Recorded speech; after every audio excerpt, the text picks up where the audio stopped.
Welcome, curious minds, to the Deep Dive.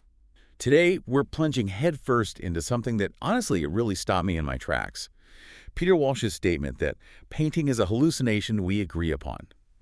Just let that sink in for a second. What does that actually mean, for art, for how we see reality, for just navigating this incredibly wild, digitally soaked world we're all in? It's a huge question, and it's so relevant right now. Exactly. And I promise you, this is going to be some dry, abstract art chat. Our mission here in this deep dive is really to unpack the ideas, the theories woven into Walsh's Dataset Hallucinations exhibition. Yeah, it's fascinating stuff. We're going to look at how this artist, Walsh, who works across disciplines, by the way, uses painting, like actual physical painting. Right, the old school medium. To critique, yeah, but also to diagnose and maybe even kind of assert why art and painting specifically still matters so much. Yeah. Especially now, Yeah. in this age of AI everywhere, constant surveillance, this absolute flood of digital media that just seems to blur everything. It really does, and it's such a rich body of work he's produced. For this dive, we've pulled together some really compelling sources. We're talking PhD thesis excerpts, really detailed exhibition briefs, theoretical discussions, stuff that gets right into the weeds of Walsh's thinking. So think of this as your shortcut, maybe, a way to get up to speed on what's happening at the real cutting edge of contemporary art, not just, what it looks like. But what it means. Yeah. We want to give you those aha moments, those times you realize how technology isn't just out there. It's actively reshaping how you see things, how you perceive, maybe even how you exist day to day. Totally. This isn't just gallery talk. It's about understanding your own reality, really. Yeah. How it's being put together, how it's mediated. So, okay, are you ready? Ready to maybe challenge your perceptions a bit? Let's unpack this thing. Okay, let's start right at the core. This central idea of Peter Walsh's, the communal hallucination. He argues basically that contemporary life has kind of devolved into a communal hallucination. Devolved, strong word. It is. And what he means is our shared sense of what's real, it isn't stable anymore. It's inherently shaky, always shifting. It's a really powerful concept. And honestly, it just clicks when you look around. It really does. And what's fascinating is how he breaks it down. He talks about us being physically present but psychically dispersed. Right. Think about it, right? You're on a packed subway train or walking down a busy street, maybe sitting in a park. Physically, you're right there, surrounded by people. Yeah, shoulder to shoulder sometimes. Exactly. Yeah. But where is everyone mentally? So often, each person is just deep in their own little world, mediated by tech, headphones in, eyes locked on a phone screen, scrolling through some feed. Little digital bubbles. It creates this really weird paradox, doesn't it? This kind of simultaneous aloneness, but right in the middle of a crowd. Walsh has apparently spent decades just observing this, sketching it, documenting these little fleeting moments, this sense of disconnect in cities. I mean, I see it constantly. I'm sure you do too. People walking, jogging, commuting, totally in their own zone. It really is like we're inhabiting these parallel worlds, even when we're literally inches apart. Yeah. The sources we looked at describe it as this constant state of liminal drift. Feeling kind of in between, disconnected from where you physically are. Liminal drift, that captures it. It reminds me of Mark Age's idea of non-places. Airports, highways, waiting rooms, those places that feel kind of generic, where connections are just temporary. Right, transient spaces. And it also connects to Arjun Appadurai's concept of scapes dynamic, these overlapping flows of media, ideas, people that shape how we experience the world now. And Walsh is showing how this isn't just sociology, it affects how we actually see. And crucially, technology isn't just allowing this to happen passively, it's actively amping it up, big time. Those noise-canceling headphones, the smartphone that's always in your hand, the constant drip, drip, drip of information. Yeah, the endless scroll. It all intensifies that liminal drift, that feeling. Our whole idea of a shared reality starts to kind of morph into what Walsh calls a shared dream, but not like a collective dream we're all having together. Like more like separate dreams happening at the same time. Exactly. Communal in its simultaneity, maybe.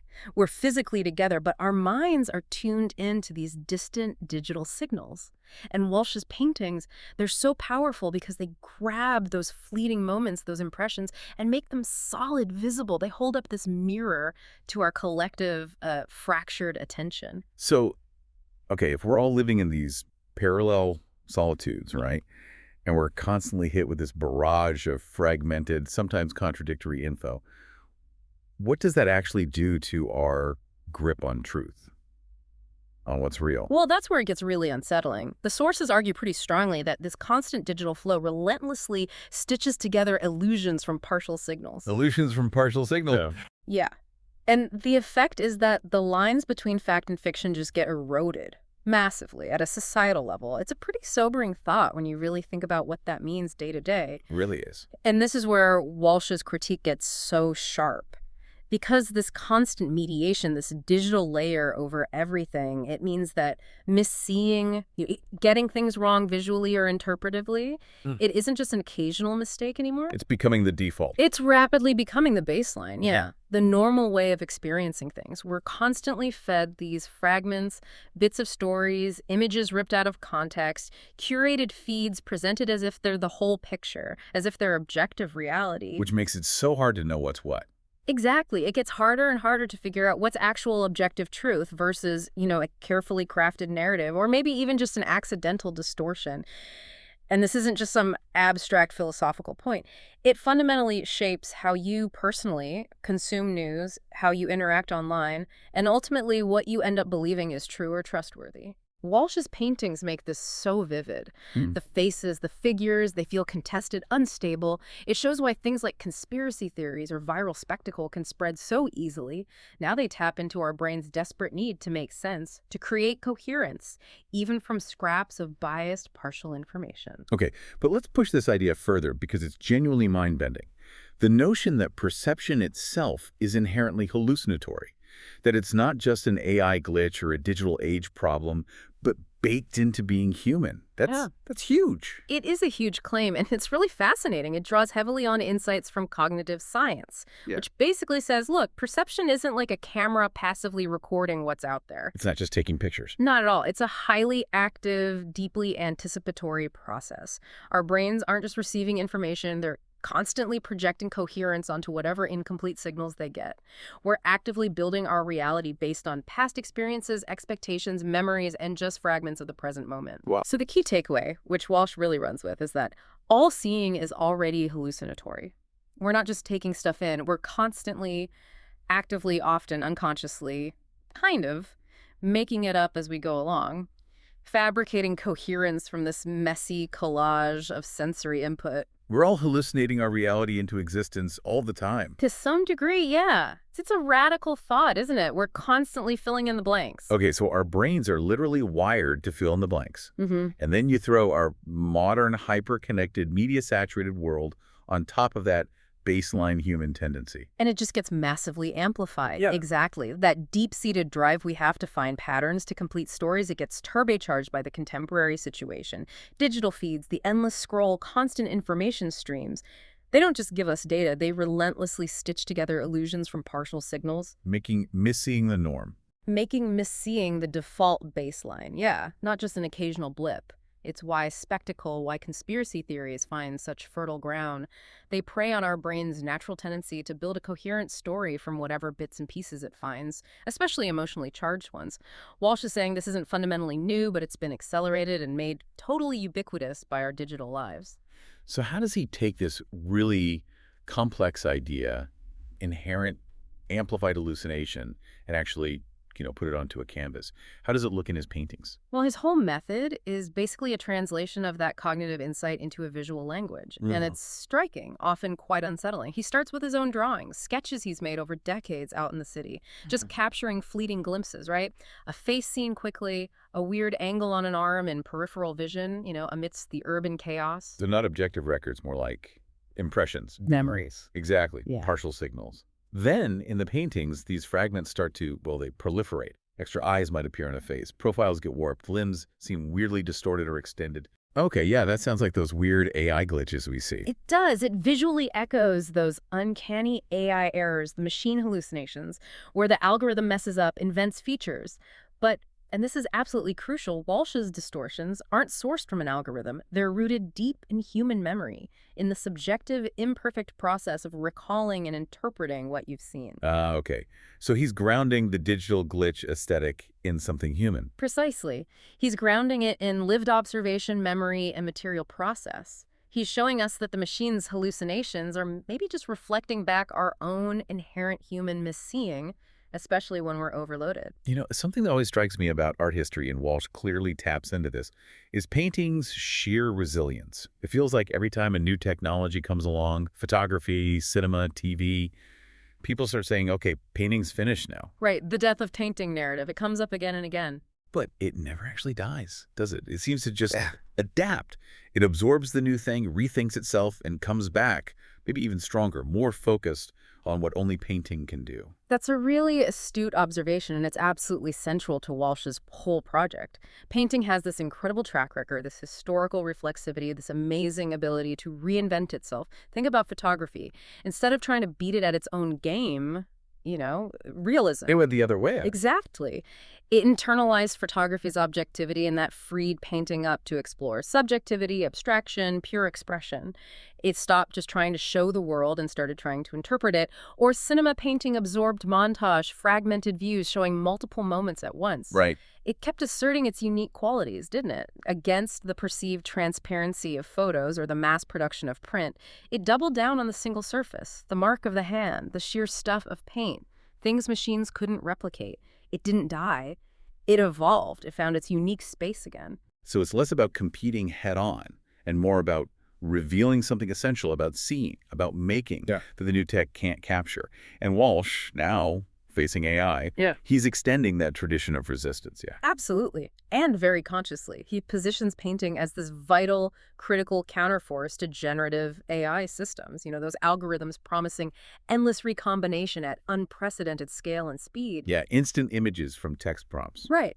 Against that whole drive towards frictionless automation, painting, for Walsh, asserts three core qualities. Three things, he argues, no algorithm can truly replicate: embodiment, duration, and opacity. Embodiment, duration, opacity. Okay, those sound pretty weighty. Let's break them down. What's he getting at with each of those? Okay, so embodiment first. That's about the physical reality of making something. The artist's actual body, their hand, their touch, interacting with physical stuff, paint, canvas, the drag of the brush. The messiness of it all. The messiness, the physicality. Something purely digital art, just code and pixels, there's no physical trace of a human maker in an AI image. Not really. Then duration. This is all about time. Painting is slow. Painting is slow. It resists the instantaneous. A painting holds the visible history of its own, making the gestures, the corrections, the layers built up over hours, days, weeks maybe.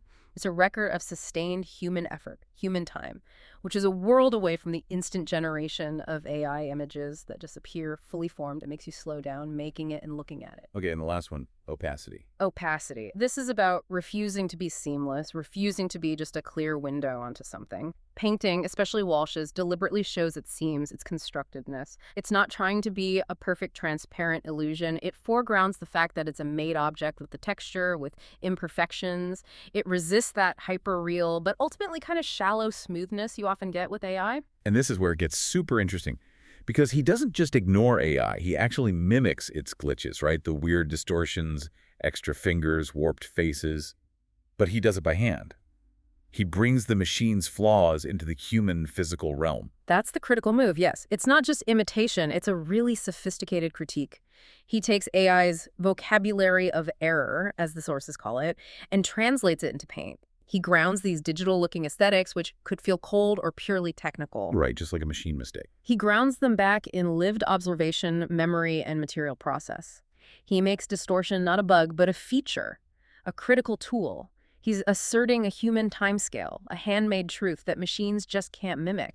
By making those visual errors himself, by hand, he makes us ask, are these really machine errors, or are they reflecting something fundamental about how we see, especially when we're overwhelmed with digital stuff? And the fact that he deliberately doesn't use AI tools himself, even while his work is so much about AI, that feels like a statement in itself. He's choosing the human struggle, the effort. It really is. It's a profound ethical and artistic choice. That refusal becomes a statement in itself, doesn't it? It reasserts the value of human labor, human focus, human decision-making, over-automated, often anonymous generation. He's not scraping data sets of images off the web like AI does. No, he's making his own data set. He's making his own data set over decades, through his own body, his own eyes, sketching in the city, filtering it all through memory and experience. That sheer effort, that performative act of looking, the slowness, It's central to his message. It forces you to think, well, what do we value now when machines can crank out perfect instant art? Walsh, just by how he works, insists on the value of the human hand, the time spent, the visible imperfection, as a form of truth, a form of resistance. You know, traditionally, especially in Western art, we have this kind of romantic image of the artist, right? The detached observer, the lone genius, maybe the flâneur walking through the Right, city, watching it all unfold. watching it all, documenting it, but somehow separate from it, like a neutral eye looking down. But modern thinking, critical theory, has really pulled that idea apart, hasn't it? Oh, completely. Thinkers like Foucault talking about the power-laden gaze, how seeing is always tied up with control, or Donna Haraway's situated knowledge, the idea that all knowledge comes from a specific viewpoint. It's never objective or universal. Right, there's no view from nowhere. Exactly. They argue, really convincingly, that all seeing is tangled up in power structures, all knowledge is partial, embodied. There's no detached observer standing outside the system they're describing. Like the sources say, to see is already to participate. So the artist isn't outside looking in. They're an entangled participant within the very systems and subjects they're looking at. Their vision is biased, subjective, shaped by their position. And that's fundamental to how Walsh sees his own role. Okay, so if that's the case, then Walsh isn't just observing this communal hallucination from a distance. He's actually in it. His own way of seeing is shaped by the very things he's painting. That's precisely the core of his embedded gaze, his own perceptual apparatus. How he literally sees and processes the world has been shaped by the same media overload, the same fractured attention, the same glitches in recognition that he depicts. He's not above it. He's explicitly implicated within it. Wow, so it's like a feedback loop. A powerful one. It creates this intense meta-self-referential quality where the usual line between the observer and the observed just dissolves. His art isn't just about our condition, it's profoundly about his condition as an artist living through this stuff. He's not immune, he's just hyper-aware of being submerged in it. So if he's that deeply immersed, then the figures he paints, the people, they aren't just straightforward portraits of others, they're kind of reflections of him, or maybe reflections of this collective state we're in. Like a meta-self-portrait of modern consciousness. That's a great way to put it. They're definitely not just about capturing a likeness. They become projections of himself refracted through the urban field. They function less as individuals and more as archetypes, maybe. Or, yeah, meta-self-portraits of fractured attention. And this reflexivity, this collapsing of artist into subject, he makes it really explicit in some works. Like The Painter at Work, 2025, apparently shows the painter and the subject blurring together in the same visual space, the fragmentation, the distortion, the weird sense of misrecognition in his figures. That's as much about the external digital world as it is about the internal landscape of his own perception, constantly being bombarded and reshaped. It's a huge statement about seeing, about subjectivity right now. So if his own vision is so caught up in this, shaped by the communal hallucination, then his work becomes... well, it becomes a mirror, doesn't it? Not just of his way of seeing, but of our collective experience, our shared way of seeing or misseeing in this media age. That's the critical point, absolutely. His art becomes this mirror of communal hallucination. The glitches, the ambiguities, the unstable moments in his vision, they reflect and refract the wider shared visual conditions of our time. Those hallucinations, the brain filling in gaps, the misinterpretations, the uncertainty, they become something collective, something the viewer recognizes. So when I look at his work, I'm not just seeing his view. You're seeing, in a pretty direct and maybe unsettling way, a reflection of your own contemporary condition. You're seeing how your perception is also partial, always situated, fundamentally a bit hallucinatory in this digitally drenched world. His art makes you confront the fact that maybe our own eyes are compromised, in a way. And that's a shared reality now, not just an individual quirk. Okay, let's get concrete. Let's look at some specific examples and really break down how Walsh makes these big ideas visible. How does he paint the communal hallucination? First, those fractured figures, and how he borrows AI's vocabulary of error, but does it by hand. Right. So he deliberately takes those glitches, those uncanny distortions we see coming out of AI image generators, the weird extra fingers, faces dissolving into patterns, features that are just subtly off. Yeah, the uncanny valley stuff. Yeah, exactly. And he translates these into paint, creating what the sources call incoherent bodies and dissolving faces. For example, there's a triptych Facial Hallucinations, 2024, where the human face, something we normally recognize instantly, is broken down into really basic, almost geometric shapes, like a machine trying to process it, stripping away the individuality. Or look at Red Face Hallucination, 2025, or Abstraction with Noses, 2025. Body parts get isolated, repeated, strangely put back together, deliberately messing with any normal sense of a whole person. Mm-hmm. And then there's Study for A Ceiling with Noses, 2025, which sounds amazing, where he apparently riffs on historical typolo drawings, but replaces angels or figures with multiple noses. Noses. Okay, that's both weird and kind of funny. It is. It's playful, but also deeply unsettling. He's taking these machine-like errors and making them human, painterly. But he's not just copying glitches. He connects this contemporary digital weirdness back to art history, right? Showing it's not entirely new. Exactly, and that's such a smart move. He specifically links these AI-like hallucinations back to movements like mannerism. After the High Renaissance, Mannerist painters deliberately stretched figures, twisted poses, created this sense of instability. They were messing with perfection. They were. They were pushing back against perfect naturalism, challenging what looked real or ideal. By drawing that line, Walsh makes a really profound point. Painting has always kind of hallucinated through deliberate distortion.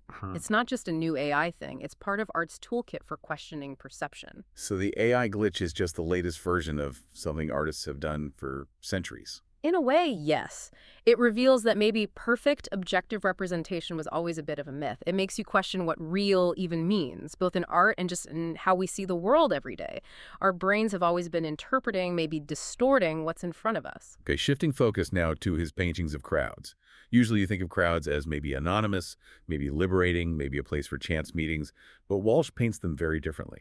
Yeah, he totally flips that script, especially the surrealist idea of the city crowd as this dreamscape of freedom and random encounters.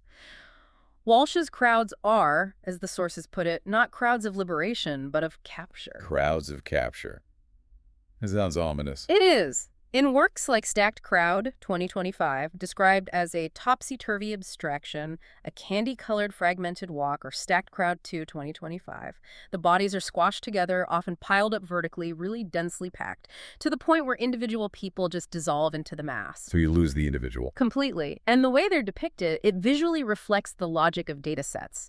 Individuals become statistical aggregates, just data points, not unique humans. Anonymity here isn't freedom, it's vulnerability.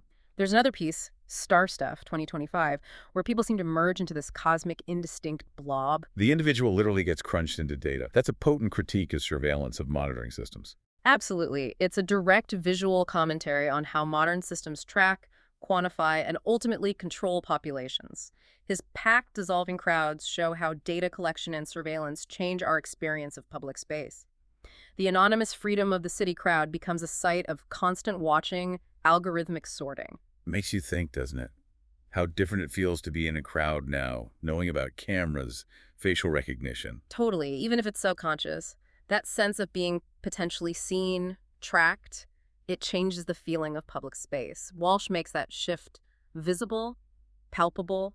And speaking of being seen, or maybe misseen, let's talk about surveillance itself in his work. It's so pervasive now we barely notice it sometimes. But Walsh drags it right into the foreground. He exposes the monitoring infrastructure itself, showing it not as some neutral security tool, but as a system of power and misrecognition. There's this painting, cameras at the corner of Church Avenue and McDonald Avenue, Brooklyn, New York, 2024. It's literally a portrait of the surveillance cameras at his own subway stop. He's painting the cameras. Yeah, and it depicts the artist looking back at them, turning the gaze around, making the watcher the watched. It's a really powerful gesture. And he takes the supposed clarity of surveillance footage. Yeah. Those sharp HD images, and deliberately makes it blurry in his paintings. Why do that? It's a brilliant move, isn't it? By translating that supposed precision into a painterly blur, he makes surveillance feel both totally mundane, everyday, and deeply sinister at the same time.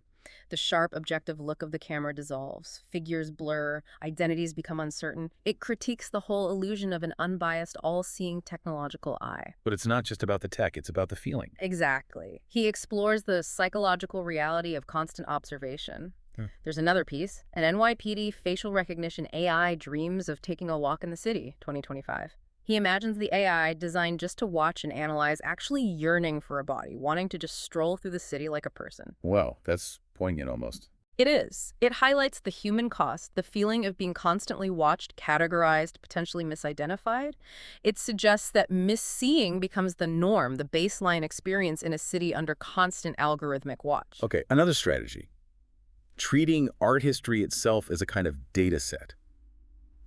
That immediately makes me think of how AI models are trained just hoovering up vast amounts of existing art and text. It's an incredibly sharp conceptual move. He deliberately treats the art historical canon itself as a data set. He takes famous works by Old Masters Holbein, Daumier, Manet, Delacroix, and deconstructs them, pulls them apart. Then he recombines the fragments, a hand from this one, a face from that one, some fabric from another, into these new, unstable, often jarring compositions. Like a remix, but with paint. Exactly, like in Dataset.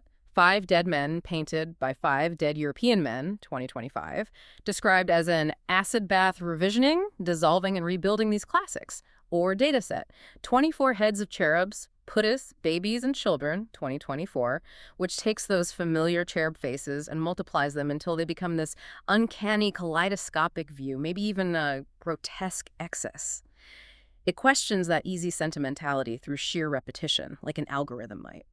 Hallucinatory Mashup 2025 sounds like it does exactly what it says on the tin. So he's making these visual mashups like digital remixes or sampling in music, but he's doing it manually, physically. It's human intelligence grappling with the implications of machine intelligence. Precisely. And it ties into Derrida's idea of archive fever, this constant remixing representing endless deferrals of meaning. Meaning isn't fixed. It's always being reassembled, put off. This pushes back against the idea of pure originality, especially when AI threatens to just flatten everything into a generic style by mashing it all together. But she shows is working. Crucially, yes. His approach preserves the traces of the originals. You see the joins, the human choices, the history.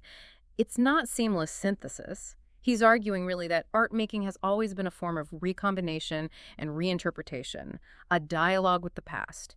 So when you think about sampling, memes, collages, Walsh reframes how you might think about authorship. Human creativity isn't about pulling things from thin air. It's often about critically reworking what's already there, seeing it anew. And finally, his actual visual style, those really distinctive, almost day-glow, irradiated palettes. They're not just eye-catching. They mean something. Oh, right? absolutely. That aesthetic is key. Those acidic greens, hot pinks, and violets, often put on in these thin, sprayed veils, they're chosen very deliberately. They're meant to evoke digital static, screen glare, electronic interference. Like looking at the world through a screen. Exactly. They blur the line between the natural world and the synthetic, mediated world we live in. The palette feels irradiated by mediation, contributing to that overall dreamlike, unstable feeling in the work. So the colors themselves are part of the communal hallucination he's talking about. They're visually signaling that digital influence. Precisely. This intense, unsettling palette emphasizes the grotesque instability of faces, like in Red-Faced Hallucination, 2025. It highlights how constant media saturation makes clear recognition feel like contested ground. Misseeing becomes part of the normal visual texture of life. By using colors that feel both artificial and intensely present, he plunges you, the viewer, right into that sensory overload, that perceptual fragmentation he's critiquing.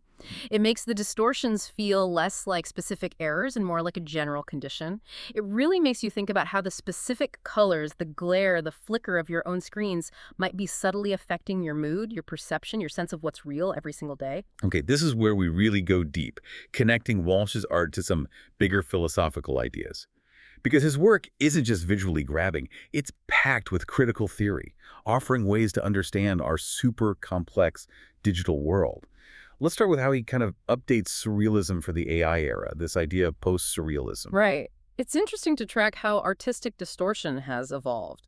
Surrealism, back in the 20th century, was all about the subconscious dreams, irrationality, maybe those creepy fragmented dolls by Hans Bellmer, distortions bubbling up from the individual psyche. Yeah, internal stuff. Walsh represents a shift. The distortions now feel like they arise less from the inner world and more from what we could call machinic estrangement.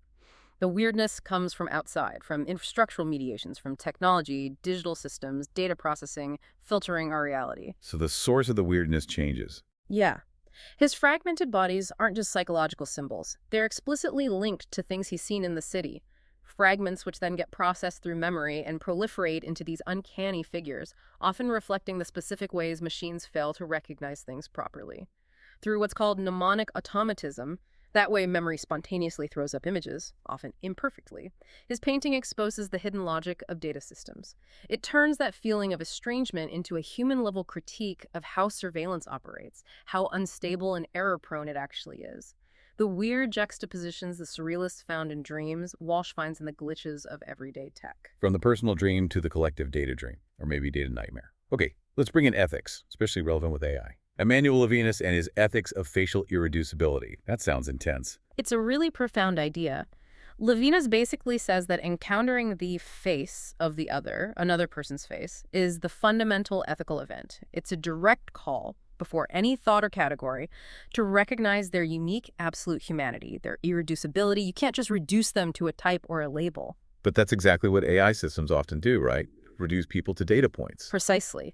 In our increasingly digitized, arguably post-human context, AI systems often flatten complex human identities into mere metrics, data points for algorithms. This obviously makes vulnerable people even more vulnerable, and it creates what the sources call a post-human gap in ethical recognition.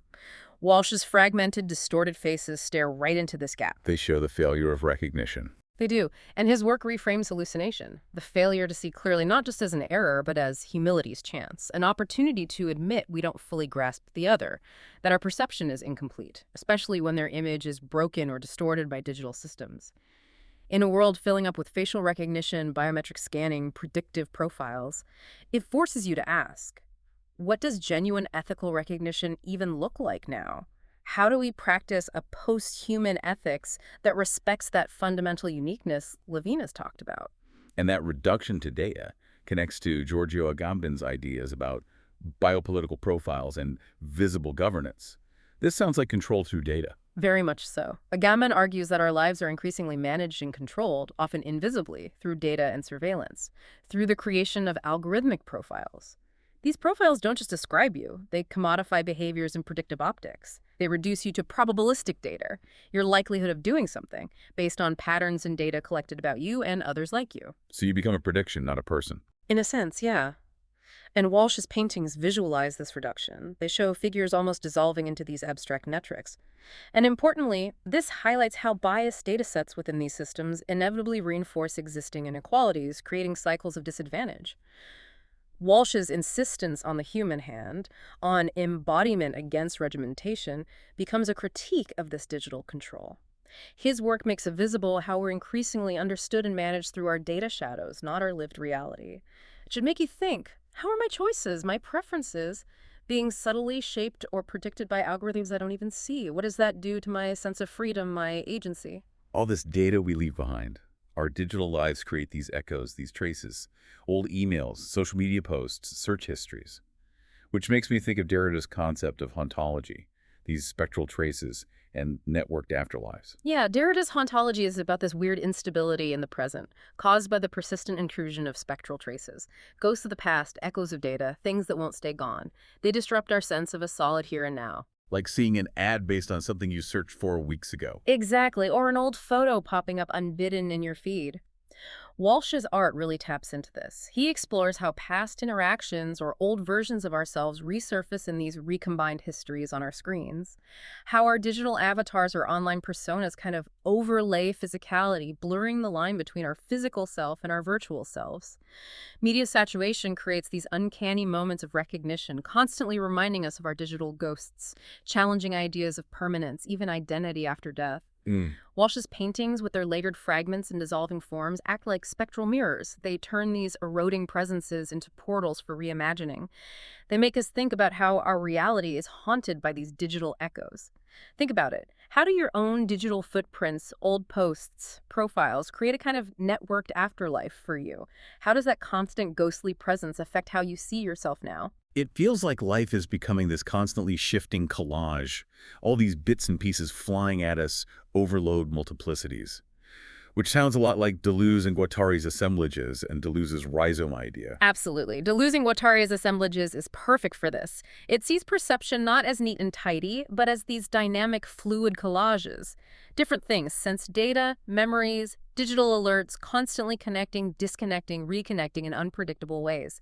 Walsh's paintings totally visualize this tangle, showing how our thinking gets mixed up with machine processes, how urban chaos yields these fragmented hallucinations. And the rhizome. Deleuze's rhizome is a model for understanding these overload multiplicities. Think of a rhizome like crabgrass, spreading underground, connecting any point to any other, no central root, no hierarchy. Usually kind of. Exactly like the internet, or like those constant news alerts pinging on your phone. Data connects non-linearly, creating these centerless multiplicities that just swamp our normal, orderly way of thinking. Walsh maps this chaos, showing how coherence becomes fleeting. But, and this is key, his works aren't just critiques of chaos, they turn perceptual chaos into creative potentials.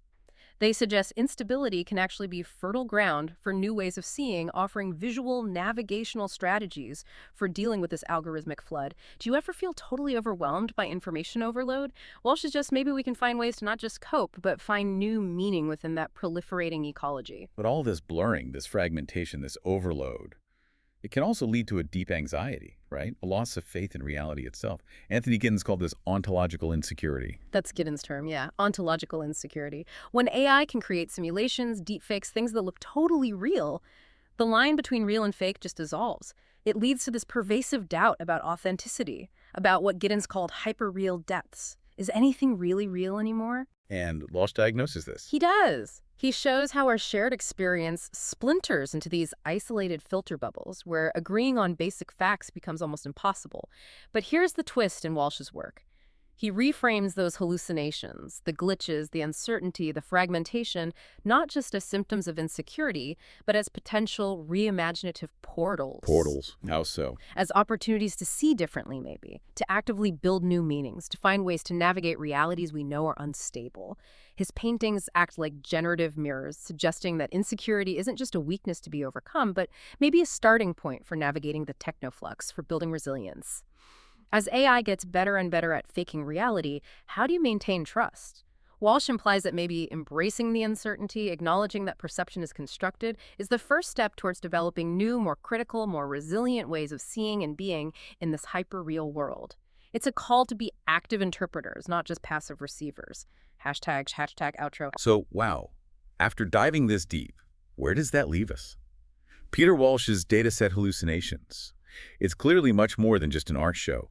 It's this incredibly layered, really insightful critique and maybe even a diagnosis of how we see things, how we perceive here in the 21st century. Yeah, he uses painting, this supposedly old-fashioned medium, to show us how it's actually a vital, critical mirror for our times. It pushes back against the smoothness, the speed, the automation of AI by insisting on embodiment, the human touch, duration, the time it takes, and opacity, showing the seams, the constructedness. Things algorithms can't really fake. Exactly, and his work makes this powerful argument that hallucination, misseeing, it's not just an error. It's become a fundamental condition, or maybe the fundamental condition, of how we perceive individually and collectively in this totally digitally saturated world. And in doing that, he really underlines painting's ongoing power, doesn't he? Its ability to make visible the messy, fragmented, often confusing nature of how we see, how we feel what seems real now. It kind of reveals the hidden logics of creativity in a digital age, reminding us there's still profound insight to be found in the human hand, the human eye, the slow work of the human mind. Peter Walsh started us off with that quote, "Painting is a hallucination we agree upon." But as we've kind of chewed over today, what does it really mean for us when maybe our entire reality, the news we get, the faces we see online, our basic sense of truth, starts to feel like a communal hallucination that we're all just sort of agreeing to? That's the big question, isn't it? It is. How can you, as someone trying to make sense of it all, actively engage with, question, really critically interpret the flood of images and information shaping your life instead of just passively soaking it up? What role does your own human perception, your own personal way of hallucinating the world, play in pushing back against, or maybe even creatively adapting to, these strange new realities? Definitely a lot to think about. And a real challenge for how we just live our lives day to day. Thanks so much for diving deep with us on this one. Until next time, keep questioning what you see. Keep looking closely.